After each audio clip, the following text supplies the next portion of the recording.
માઢવાડ પ્રાથમિક શાળા તાલુકો કોડીનાર હું ધોરણ 7 થી 8 માં ભાષાના શિક્ષક તરીકે ફરજ બજાવું છું અને ભાષાનો એકમ જ્યારે શરૂ કર્યો ત્યારે ઘણા બધા બાળકોને શબ્દાર્થ અર્થગ્રહણમાં તકલીફ પડતી હતી એટલે એના માટે મેં એક નવો ઇનોવેશન કરવાનું શરૂ કર્યું અને મારા ઇનોવેશન નામ હતું ધોરણ 6 ના બાળકોને શબ્દાર્થ અર્થગ્રહણમાં મુશ્કેલીઓ।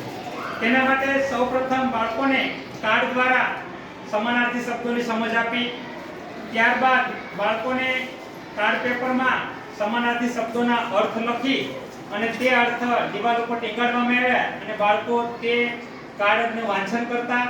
ત્યારબાદ બાળકોને ટેસ્ટ લીધી, પરીક્ષા, અને એ પરીક્ષામાં જે બાળકોને શબ્દાર્થ અર્થગ્રહણમાં મુશ્કેલી પડતી હતી તેના માટે મેં સમજ આપી અને ત્યારબાદ જે બાળકોને શબ્દાર્થ અર્થગ્રહણમાં વધુ તકલીફ પડતી હતી તેનો મહાવરો કરાવવામાં આવ્યો।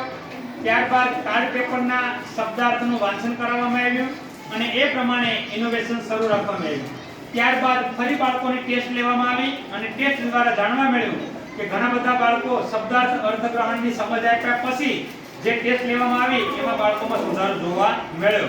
ત્યારબાદ સમાનાર્થી શબ્દ, વિશેષણ, શબ્દાર્થના વાક્ય, એકના અનેક શબ્દ એવું પણ લખાવી અને બાળકોને સમજ આપવામાં આવી અને બાળકો તે શબ્દાર્થ કાર્ડ દ્વારા સમાનાર્થી શબ્દોના અર્થ જાણતા થયા અને એનું વાક્ય લખતા થયા।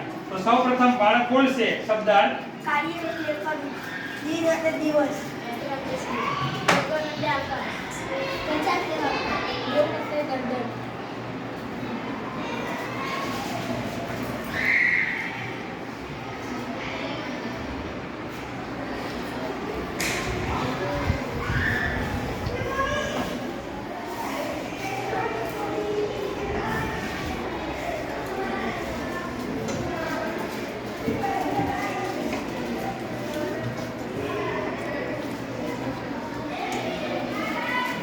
તો આ પ્રમાણે ઇનોવેશન કરવાથી ઘણા બધા બાળકોને શબ્દાર્થ અર્થગ્રહણની સમજ મળી।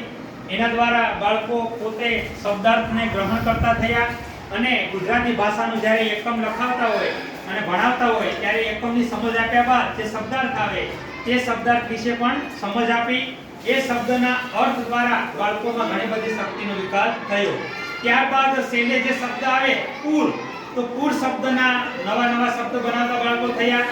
ત્યારબાદ નગર શબ્દ આવે, એ નગર શબ્દના અનેક એવા નવા શબ્દોનું બાળકો સર્જન કરતા થયા અને ધીમે ધીમે બાળકોમાં આ શબ્દાર્થની પ્રવૃત્તિઓ ખૂબ વધી અને બાળકો ગુજરાતી ભાષાના શબ્દાર્થને ખૂબ સારી રીતે સમજતા થયા। તો આ પ્રમાણે જો બાળકોમાં વારંવાર પ્રવૃત્તિઓ કરાવવામાં આવે, ટેસ્ટ લેવામાં આવે અને બાળકોને અર્થગ્રહણની પ્રવૃત્તિ દ્વારા બાળકોને અર્થગ્રહણ કરાવવામાં આવે તો ધીમે ધીમે બાળકોની અર્થગ્રહણની ક્ષમતા વિકસે છે અને અર્થગ્રહણની ક્ષમતાને કારણે બાળકો કોઈ પણ વાક્ય જ્યારે વાંચન કરે ત્યારે એ વાક્યના શબ્દાર્થને સમજે, એક શબ્દના અનેક એવા શબ્દો થાય અને એ શબ્દના અર્થની સમજ મેળવી અને એ શબ્દાર્થ પ્રમાણે બાળકો વાક્ય લખતા થાય અને બાળકો વાક્ય લખતા થાય એના આધારે ફકરો અને ફકરા પ્રમાણે પાઠ લખી અને વાંચન કરી શકે, એના અર્થગ્રહણ સમજી શકે અને કોઈ પણ જગ્યાએ કોઈ પણ વાંચન કરવું હોય તો બાળકો સારી રીતે અર્થગ્રહણ કરી શકે। તો મારું ઇનોવેશન આ પ્રમાણે મેં કર્યું અને બાળકોમાં ખૂબ જ સારો